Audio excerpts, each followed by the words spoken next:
A felicidade dos gregos é essa, um instante de vida que vale por ele mesmo. É fácil dar exemplo do que a felicidade não é.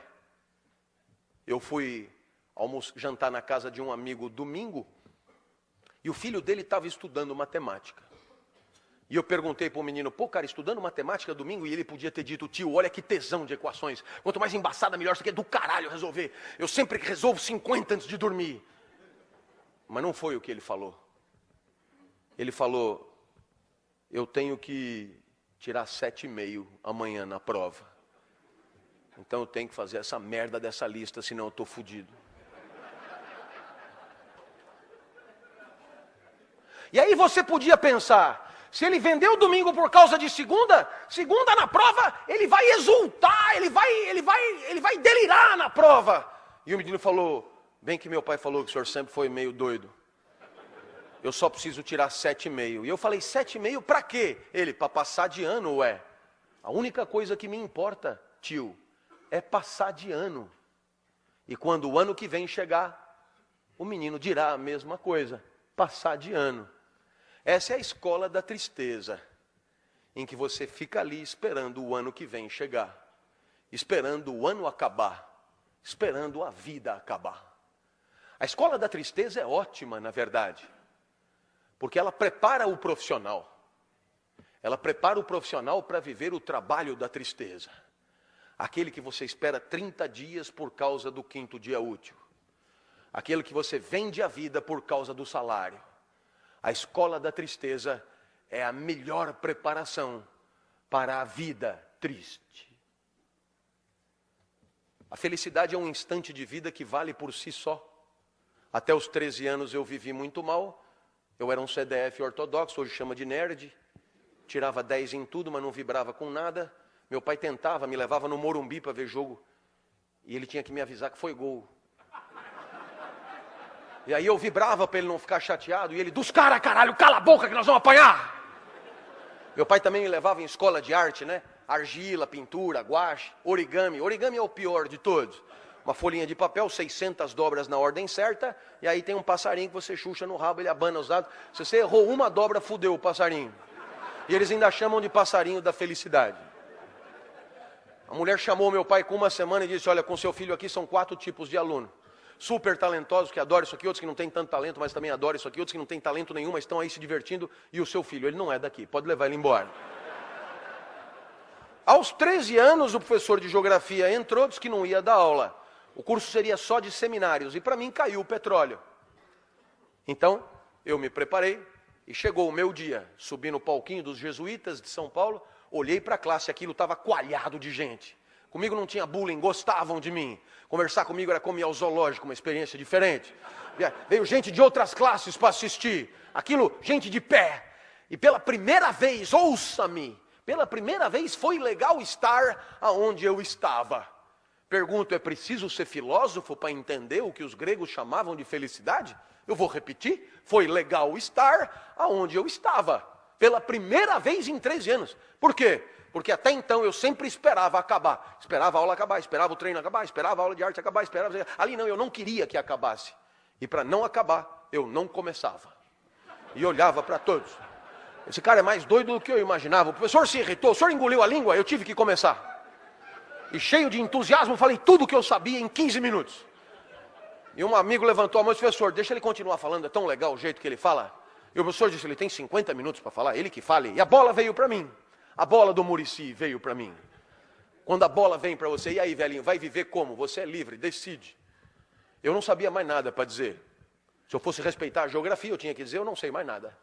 Mas o meu corpo dizia, 13 anos de uma vida de merda, agora que tá do caralho, não sai daí. Mas eu não tenho mais nada para dizer, inventa qualquer porra, mas não sai daí. Então eu decidi inventar sobre o petróleo. Lembrei do meu pai. Meu pai nunca passou na porta de uma faculdade. Mas o meu pai dizia coisas que depois eu encontrei na mais sofisticada filosofia. Tem um filósofo chamado Nietzsche, que escreveu um livro dificílimo chamado Assim Falava Zaratustra. E o Zaratustra tem uma hora que ele diz mais ou menos assim: leva o tempo que for para perceber qual é a tua praia. Leva o tempo que for para perceber qual é o teu lugar. Mas depois que você descobriu, não recue ante nenhum pretexto. E o meu pai dizia, para trás nem para pegar impulso. E sempre com um carinho. Ixi, aplaudir. E depois sempre com um carinho, seu bosta. Eu lembrei do meu pai e comecei. Até aqui eu falei das diversas bacias petrolíferas pelo mundo, está no livro de vocês, eu não vou me estender. A partir de agora eu vou tratar de um outro tema, mais fino, mais sofisticado, que é a qualidade do petróleo. Tem petróleo bom e tem petróleo que não presta. Anotem porque vai cair no vestibular. Eu olhei para trás e vi que o professor arriou os óculos, velho. Eu tive medo, mas eu lembrei do meu pai. Seu bosta. Ali não podia mais voltar. Então eu me empertiguei mais e comecei. Todo mundo sabe que o melhor petróleo do mundo é o petróleo da Romênia. Começaram a anotar. Então eu me animei e disse do norte da Romênia, claro. Região da Sildávia, que eu tirei das aventuras de Tintim. Eu olhei para trás e vi que o professor balançava. Ele devia estar pensando, eu não sei porra nenhuma disso, esse cara não pode estar zoando com a minha cara. Eu vi que era hora de quebrar ele, para aproveitar a fragilidade. Eu falei, o senhor sabia disso? Ele assustou e disse, não sabia. Eu falei, anota para aprender alguma coisa.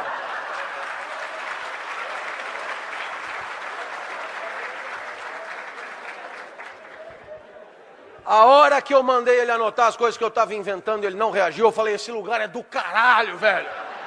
Eu não precisava me lembrar de nada, eu inventava tudo. A minha aula melhorou demais.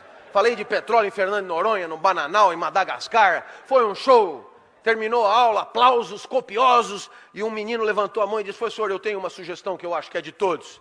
Deixa ele dar todos os seminários. E o professor disse, mas ele só estudou sobre o petróleo. Eu falei, quem falou?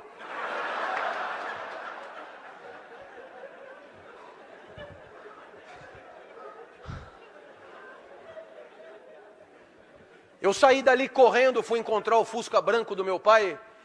E o meu pai me viu correndo pela primeira vez, eu nem andava, eu me arrastava. Ele me viu correndo, o que aconteceu? Eu comecei a contar o que tinha acontecido e meu pai entendeu. A vida tinha valido a pena ser vivida naquele lugar. Um instante de vida que valeu a pena viver ali, dando aula. Lição para toda a vida. Um lugar que é o meu. César Cielo, 50 livre. Eu na sala de aula. O senhor se acha. Não é uma questão de dar bem aula. Questão de ser feliz dando aula é outra coisa.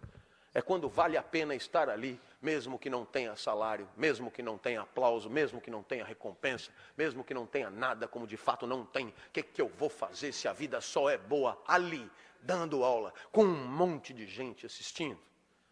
E você dirá, professor, e essa felicidade que o senhor fala, para o senhor é o quê? Eu poderia terminar aqui a minha palestra com essa para você. Existe uma coisa que é a alegria. Alegria é quando você ganha potência de agir. É Spinoza que define. Passagem para um estado mais potente do próprio ser. Eu acordo de manhã, a minha energia para viver é muito baixa. Acordei hoje às 4, por exemplo. Eu sentei na cama e lembrei. Cumbica, Salvador, Cumbica e USP ainda. Falei, nossa, velho. Aí a minha mulher, sabe como é 25 anos de matrimônio, já houve um tempo que ela dizia, fica mais um pouquinho. Agora ela diz, não vá se atrasar. E com o pé assim.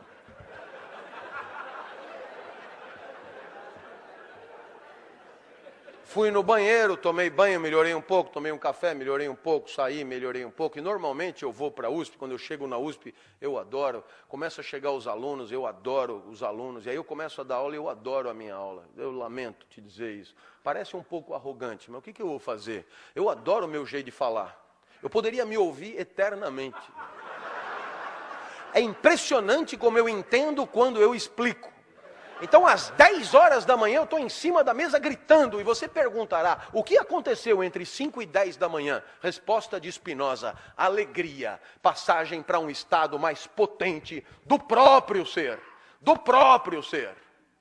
Claro que não é sempre assim. 10 horas da manhã, abre a porta, é a mulher do departamento, secretária, a mulher medonha, e ela diz, os outros professores estão reclamando que o senhor grita muito. Pergunto, para onde foi a minha potência de agir?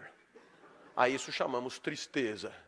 Passagem para um estado menos potente do próprio ser. Eu espero que você tenha entendido. Você vai pelo mundo, tem coisas que te alegram, tem coisas que te entristecem, e a tua potência vai numa senoide subindo e descendo. Impossível só se alegrar. Ninguém consegue se alegrar com o gol do Brasil e com o gol da Holanda, com o gol do Brasil e com o gol da Argentina. Não, a tristeza, obviamente, faz parte da vida. Para haver alegria, tem que haver tristeza. É óbvio que eu disse do próprio ser, porque não tem uma fórmula que dê para todos. E não tem uma fórmula que dê para você para o resto da vida. Porque amanhã você é outro, e o que te alegrou hoje pode não te alegrar amanhã. Você vem pela estrada e para, vê lá rancho da pamonha, você está verde de fome, come a primeira pamonha te alegra fudidamente. Pamonha e você tudo a ver. Pamonha é do caralho, velho. Aí você comete um erro a não cometer, fazer da pamonha um ídolo, fazer da pamonha uma qualidade de vida, uma lição de autoajuda, e pede a segunda pamonha, já vai te alegrar menos. Porque o comedor da segunda pamonha já não é mais o comedor da primeira pamonha. Já tem menos fome, mais glicemia no sangue, etc. Mas você é fiel à pamonha, pede a terceira. Quando chega na 10ª, você tem que parar. A mesma pamonha que te alegrou vai te matar. Você, já virou um suco de milho, na verdade, teu sangue. O que vale para a pamonha vale para qualquer coisa, para o matrimônio, por exemplo. Quase sempre a lua de mel é a primeira pamonha. Depois de 5 anos você não aguenta mais comer pamonha. Aí você começa a querer comer um curauzinho. Mas se você achar que o curauzinho é a solução, tem dia que o curauzinho não está bom. Talvez por isso a vida que vale a pena seja essa. Uma felicidade assim. Um instante de vida que você gostaria que durasse um pouco mais. Um instante de vida que você gostaria que não acabasse logo. Um instante de vida que você gostaria de repetir. Professor, o que um instante de vida tem que ter para ser feliz? Isso que eu estou te dizendo. E quem é que fala isso? Eu. Dessa vez não é nem Platão, nem Aristóteles, nem Nietzsche, nem Rousseau, sou eu. E o senhor quem é? Clóvis, muito prazer. É que eu não morri ainda, não virei clássico. Mas ainda assim, eu tenho o meu palpite para te dar. Se você quer saber se aquele instante está valendo a pena, pergunte-se se você gostaria que ele durasse um pouco mais. A vida é boa quando você torce para ela não acabar. Perceba que a maior parte do tempo a gente torce para acabar. Torce para o dia acabar, para poder chegar em casa, torce para a semana acabar, por causa do final de semana, torce para o mês acabar, por causa do 5º dia útil, torce para o ano acabar, por causa das festas e das férias. E sem perceber, a gente está torcendo para a vida passar rápido. A felicidade é o contrário disso. A felicidade é quando você gostaria que não passasse, é quando você lamenta o final do dia. É quando você lamenta o final de alguma coisa que você está fazendo. Como num filme argentino, você até esqueceu que está no cinema, e só se lembra que está no cinema quando o filme acaba, e você lamenta muito de tão bom que era o filme, de tão feliz que você foi. Não era outra a pretensão para esse nosso encontro. Que pelo menos por um segundo eu tenha te surpreendido. Que pelo menos por um segundo, 10 minutos tenham passado e você não tenha se dado conta. Que pelo menos quando você não tenha percebido que está tendo uma aula de filosofia há exatamente 1 hora. Que pelo menos por um segundo você tenha pensado em repetir isso. Torcido para durar um pouco mais. Me mostrado para alguém que você ama na internet. Ser meu aluno ou pelo menos me dar um abraço no final da palestra. E se alguma dessas coisas aconteceu, é porque você foi feliz por um segundo. E agora você já sabe o caminho. A vida vale a pena quando você torce para ela não acabar.